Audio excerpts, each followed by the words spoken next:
AM Best is maintaining a stable outlook on the U.S. health insurance segment.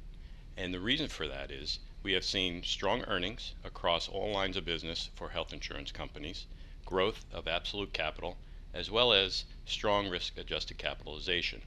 Areas that companies have performed well through the pandemic, Medicaid and Medicare. There have been some potential concerns on the commercial side. However, companies have worked through those issues and, as I stated earlier, have maintained very strong earnings. In the health insurance segment in the near term, we expect the continuation of the trends we saw in 2021 into 2022. Good growth and earnings will be reported in Medicaid and Medicare.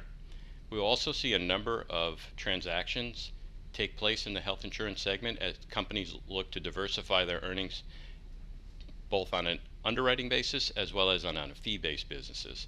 But clearly the focus is on building the Medicare and Medicaid businesses of companies. We also are keeping a close eye on COVID. We're not out of it yet.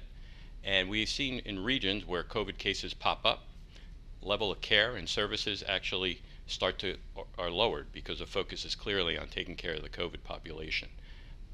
With that, we see a pent-up demand, and loss ratios could change in those regions where there may have been some pent-up demand or there were increased COVID cases.